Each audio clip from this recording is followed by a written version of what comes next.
Gente, hoje foi um dia especial. Encerrei mais um de vários jejuns de 40 dias que eu tenho experimentado. Tem sido algo precioso, mas eu decidi abrir essa experiência. Registrei parte do meu dia e de verdades importantes quando falamos a respeito de jejum, principalmente do assunto de jejum prolongado.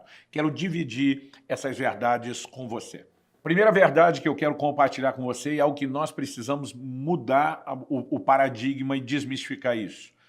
Muitas pessoas honestamente acreditam que elas não podem compartilhar que jejum. É quase como se fosse ou um pecado ou uma maneira de perder a benção. Eu quero te provar que nós temos entendido errado. Em primeiro lugar, Jesus não nos proibiria de contar que jejuamos se ele mesmo nos contou. Ele estava sozinho no deserto e fez questão que o registro da sua experiência ficasse lá. Por que Jesus faria isso? Em primeiro lugar, ele não é incoerente de nos mandar fazer uma coisa que ele não faz. Então, nós precisamos entender que ele queria que soubéssemos que ele jejuou. Por que ele queria? É só olhar o comentário que ele faz quando lava os pés dos seus discípulos e diz, eu vos dei exemplo para que, como eu fiz, vocês também façam. Jesus não ensinaria nada que ele não desse um exemplo prático. E ele não ensinaria os seus discípulos a jejuar sem dar o exemplo prático de jejum. Nós precisamos entender isso. Não apenas os 12 que caminharam com ele e viam as suas experiências, seu tempo de oração, mas cada um de nós que não teve um contato físico com ele, mas precisaria ser inspirado por ensinos como o de Mateus 6,16, quando jejuardes. Aliás, Jesus não disse se, ele diz quando, e ele esperava que nós fizéssemos. Então vamos entender algumas coisas. Em Mateus, no capítulo 6, quando Jesus fala a respeito de não tocar trombeta, ele está falando de uma questão, em primeiro lugar, de motivação, de gente que procura reconhecimento, autopromoção, vanglória, e ele não falou disso apenas em relação à questão do jejum, ele falou em relação às esmolas, ele falou em relação à oração. Então, o mesmo texto que diz que a gente não deveria orar diante de outros apenas para ter o reconhecimento de que somos gente que ora, nos mostra orações que são feitas em público. Ou seja, o problema não é orar em público na frente de outros, é fazer isso na frente de outros apenas querendo que eles vejam. Então, o cerne do problema diz respeito à motivação. Aliás, o capítulo 6 vem na continuação de ensinos anteriores de Jesus. No capítulo 5, no verso 16 de Mateus, Jesus diz, brilha a vossa luz diante dos homens, para que eles vejam as vossas obras e glorifiquem ao Pai que está nos céus. Se fosse para não demonstrar nada de bom que fazemos, como é que as pessoas vendo nossas obras glorificariam a Deus? O ponto é, se estamos buscando autopromoção, vanglória, ou se estamos promovendo glória a Deus. Essa é a primeira coisa que tem que ser entendido. Jesus fala a respeito de uma mão não saber o que a outra faz quando o assunto é esmola. É lógico que a mão não tem inteligência própria para conversar, para comunicar, para um entender a outra. Jesus está usando uma linguagem figurada de, ei, não precisa fazer alarde, não tem que promover nem para si mesmo o que dizer para os outros. Mas vamos considerar algo. Paulo, quando escreve a Timóteo, fala a respeito de quais viúvas seriam cuidadas pela igreja, ele honestamente vai dizer que entre os critérios das que receberiam esse tipo de cuidado tinha que ser aquela que tinha testemunho de boas obras. Como que alguém seria selecionada pelo testemunho de boas obras se tivesse que fazer todas as suas boas obras escondido o tempo todo? Jamais ela seria reconhecida. A Bíblia não está falando de um tipo de sigilo absoluto. Ela está falando de questões ligadas ao coração. Então me deixe voltar na história. Quando eu era garoto e tinha 18 anos de idade, comecei a jejuar aos 15. Com 18 anos de idade já fazia jejuns regulares com certa frequência, de períodos que iam até 7 dias só na água. Ou seja, chegou um momento eu não consegui esconder dos meus pais que jejuavam. Meu pai, que nunca praticou jejuns tão longos, preocupado que eu estivesse migrando para algum lugar de fanatismo, porque desconhecia jejuns mais prolongados em termos práticos, um dia vem conversar comigo preocupado. E foi nessa conversa que pela primeira vez eu descobri que meu pai jejuava. Não fez nenhum jejum, até onde eu saiba, maior do que 2 dias, mas fazia jejuns. Eu sabia de um dia por ano que toda a denominação orava por avivamento, mas fora isso, nunca soube meu pai jejuava. E eu lembro que eu fiquei indignado, falei, pai, como é que o senhor jejua e eu que sou seu filho, moro dentro da sua casa, não sei, eu estou aprendendo com outros, eu podia estar aprendendo com você. E meu pai falou para mim, Jesus falou que não é para contar para os outros. E lembro que eu falei, pai, desculpa, eu te respeito muito como ensinador, como mestre de Bíblia, mas não acredito que foi isso que Jesus falou. E usei esses argumentos que eu apresentei a você há pouco, e eu lembro que meu pai mesmo começou a rir, falou, nunca pensei por esse lado, né? Porque durante muito tempo isso foi algo místico. Então, deixe-me dizer a intenção do meu coração com esse vídeo, né? E você precisa acreditar nisso, porque só Deus pode sondar a motivação. Eu não quero mostrar nada para ninguém, mas no início desse ano, Deus me mandou parar tudo o que eu tinha programado e estudar sobre jejum como eu nunca tinha feito. O resultado dessa imersão no assunto foi um livro que publiquei recentemente intitulado A Cultura do Jejum. Tudo que eu tinha escrito até então era um pequeno artigo, um estudo bíblico com o básico do jejum ao longo da Bíblia. Mas no final desse período, onde eu não apenas estudei sobre o assunto, mas eu fiz isso em jejum. Eu escrevi um livro inteiro, do início ao fim, em jejum. E no final desse período, um livro de quase 300 páginas saiu. Honestamente, eu tenho jejuado ao longo de uma vida, mas se eu pudesse voltar lá atrás, nos meus 15 anos de novo, com tudo aquilo que eu entendi a partir do início desse ano de 2020, eu teria jejuado muito mais. E eu lembro que eu fiz uma enquete para tentar medir a febre, como que estava o comportamento do povo, e nela, minha pergunta era muito simples: quem já fez pelo menos um jejum de 24 horas na vida? Ou seja, a pessoa não precisava jejuar com frequência ou regularidade. Se ela tivesse tido uma experiência só na vida, bastava. Isso é quase a mesma coisa que medir a vida de oração ou de esmola e perguntar quem já fez uma vez. Não é grandes coisas.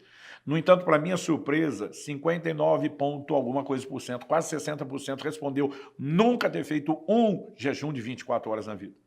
Eu me aventurei a fazer uma outra pergunta. Quem já jejuou de 3 a 7 dias? Honestamente, não especifiquei que tinha que ser direto, ininterrupto, nem só na água, mas, para minha surpresa, 86% atestou nunca ter tido uma experiência de um jejum desses. Apenas 14%. Eu lembro que, chocado com aquele resultado, eu fui falar para Deus: seu povo não está jejuando, não. E Deus me fez lembrar da conversa com meu pai.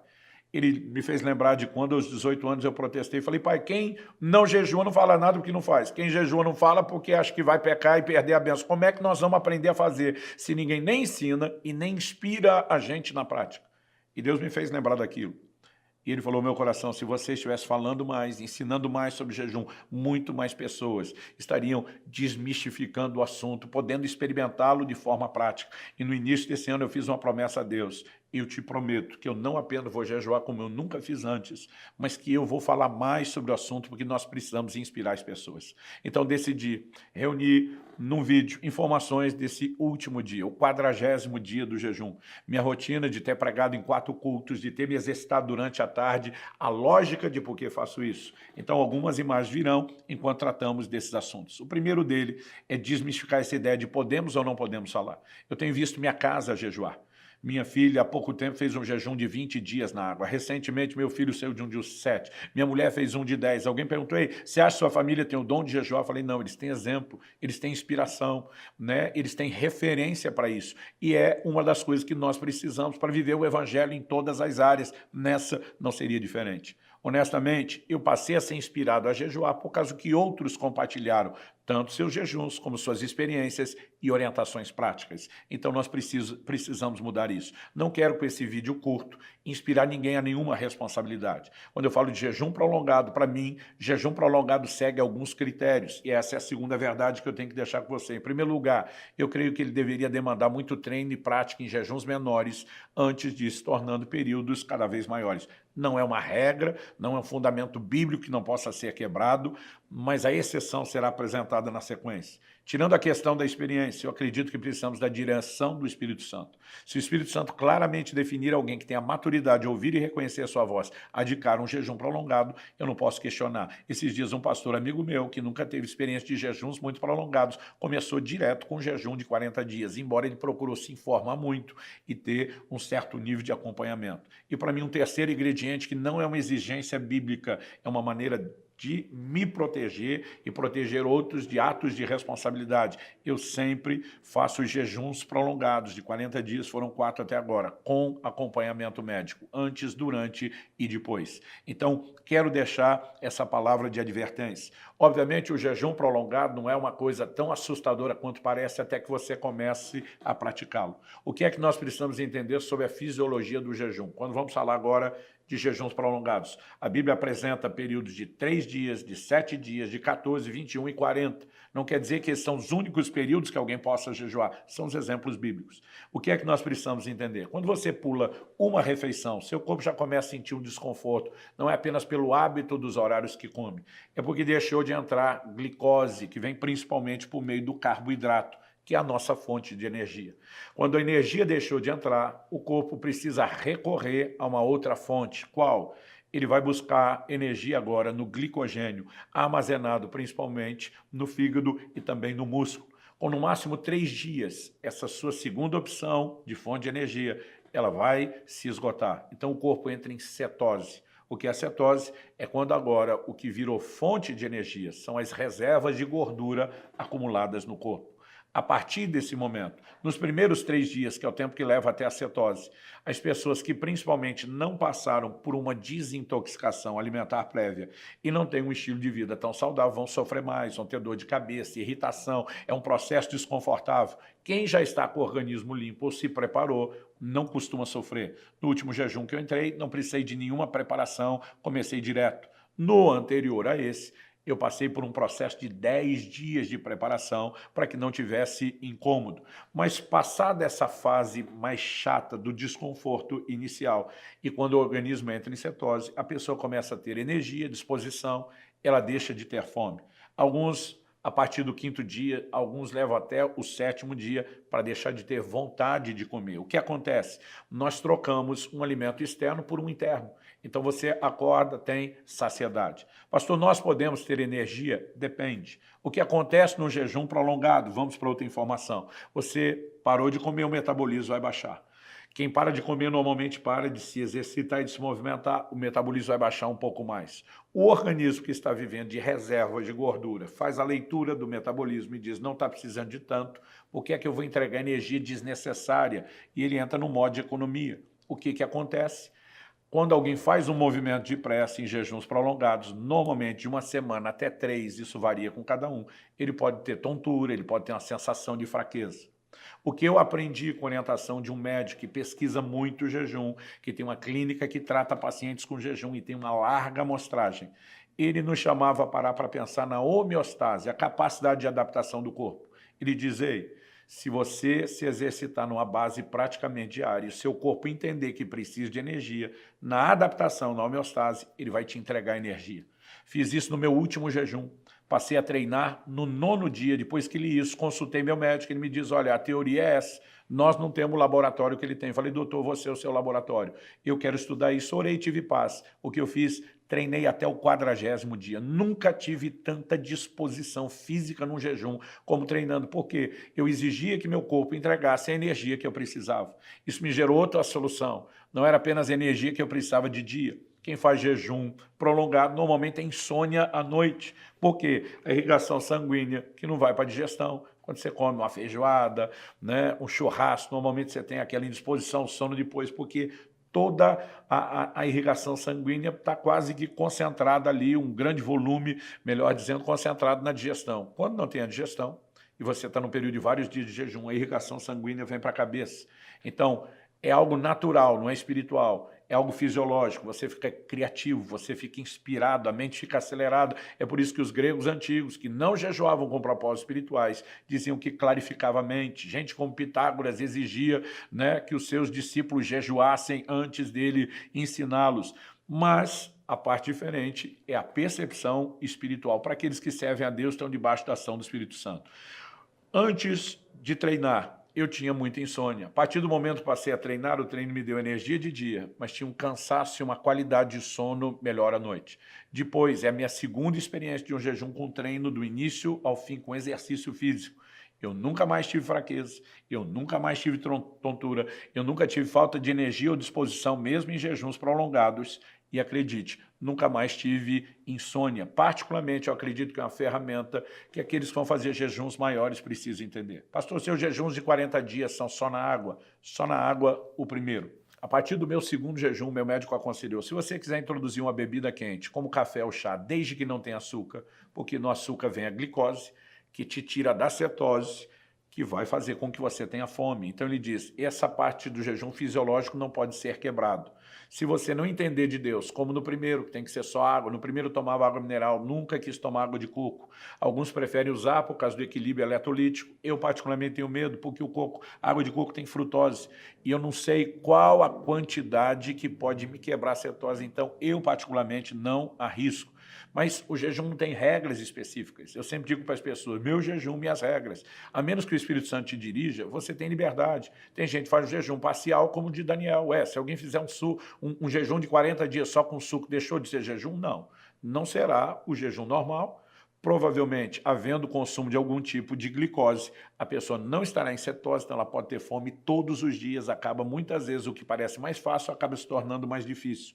Mas a partir do meu segundo jejum, meu médico sugeriu, se quiser tome café ou chá, desde que sem açúcar, e ele me orientou, faça um teste, bebendo misoshiro, o caldo da soja fermentada que os japoneses tomam muito. Eu brinco que aquilo é uma água suja, uma aguinha salgada, né? Ele tem, uma caneca tem em torno de 30 e poucas calorias, menos de 1 grama de fibra alimentar e menos de uma ou quase nada mais do que uma, dependendo da medida de cada caneca da pessoa, de carboidrato. Ou seja, fisiologicamente não quebra seu jejum, mas o sal, o sódio, ele pode te dar um ânimo, um up, por causa da questão do equilíbrio eletrolítico. Então, a partir do meu segundo jejum, eu tomei uma decisão, a menos que Deus me dê uma palavra de ser só na água, eu posso tomar café, eu posso tomar chá.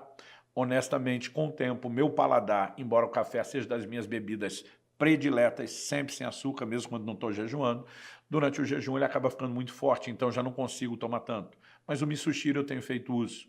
No meu terceiro jejum, foi praticamente uma base regular diária. No último, eu não tomava sempre, porque meu médico me deu uma reposição de sais. Ele mandou, né, manipular e balancear tudo aquilo que eu precisava. Então, muitas vezes eu punha aquilo na água, bebia e não dependia tanto do misoshiro. Não importa se o jejum de 40 dias acontece só na água, se ele tem ingestão de chá, café e misoshiro. Sempre a minha perda de peso varia de 17 a 19 quilos. É a minha experiência. Tive um jejum, o primeiro só na água, onde eu perdi 16. Por quê? Eu fiz ele depois de uma dieta muito rígida de preparação, onde eu já tinha perdido 17 quilos antes de começar. Mas eu quero dizer que fisiologicamente, espiritualmente, não há tanta mudança. Nós temos formas e maneiras. Alguém sentiu de Deus, vai passar os 40 dias trancado? Ótimo. Desde a primeira vez, Deus me chamou para jejuns, onde eu não podia parar minha agenda de pregação. É a quarta vez onde eu prego quase todos os dias. No primeiro jejum eu contei 46 ministrações. Né? No terceiro jejum, no início de 2022, eu treinei 28 vezes. Estou falando de treino pesado na academia e não só não baixei a carga, como muitas vezes aumentei e ainda às vezes acrescentava até mesmo, além de 1 hora e pouco de treino, mais 1 hora de cardio. E eu estou falando dessas coisas porque nós precisamos mudar a maneira de pensar, parar de ter tanto medo. Pastor, resultado final, meu médico pediu, na última experiência, 60 tipos diferentes de exame de sangue, todos eles apontaram numa única direção. Ele me acompanha desde 2014, eu nunca tive resultados tão saudáveis em relação ao meu corpo, né? a minha saúde, obviamente, como os depois do jejum. Então, se uma pessoa não tem um problema, né, específico de saúde, onde os médicos digam, olha, é melhor não fazer a prática do jejum contínua ao longo desse ano, nós estamos no início de setembro, enquanto eu gravo, eu devo ter jantado 6 ou 7 vezes no máximo, porque eu tenho praticado muito jejum intermitente nos intervalos. E sabe, são impressionantes os resultados. Não falo isso tudo para te inspirar em nenhuma loucura, um jejum prolongado, mas a começar a procurar se informar. Você pode ler meu livro, A Cultura do Jejum, você pode assistir o curso que eu gravei, cada um dos 12 capítulos virou uma aula, são 12 aulas. Tenho no final, como apêndice, como anexo, várias entrevistas feitas com o Dr. Aldrin Marshall, o médico que tem me acompanhado. Eu quero te encorajar a se informar e começar a praticar de forma lenta, sábia, paulatina, progressiva, algo que Deus quer restaurar. Eu creio que Deus quer restaurar a cultura do jejum, não só na igreja brasileira, no mundo, mas eu creio que o Brasil será chamado a um lugar de uma entrega impressionante. Eu tenho dezenas e dezenas de amigos que têm feito jejuns de 40 dias. Deus está multiplicando aos poucos algo que muita gente não toma conhecimento, mas é uma prática que está crescendo e eu acredito que algo extraordinário está para acontecer no tempo do fim. Recomendo muito livros como da Valnice, Milhomens, O Jejum e a Redenção no Brasil, livros como do Marré Chávida, publicado pela Editora Vida, O Poder Secreto do Jejum e da Oração, foi o livro que mais me pilhou aos jejuns prolongados. Ou seja, nós temos muito material e informação para que a gente processe, para que a gente comece a mudar a maneira de pensar e de agir. Eu encerro esse vídeo encorajando você a ir além do que você já foi. Se nunca jejuou, Comece o seu primeiro jejum. Meu primeiro jejum foi pular uma refeição. Depois eu pulei 2, depois 3, depois um dia, depois 2 dias. Não necessariamente um atrás do outro. Às vezes, depois da prática de várias vezes o mesmo período, é que eu ia aumentando lentamente. E durante 3 décadas e meia, eu evolui de um jejum de uma refeição a jejuns regulares de 40 dias. Não quer dizer que eu só faça esses, mas esses têm se tornado presentes e marcantes.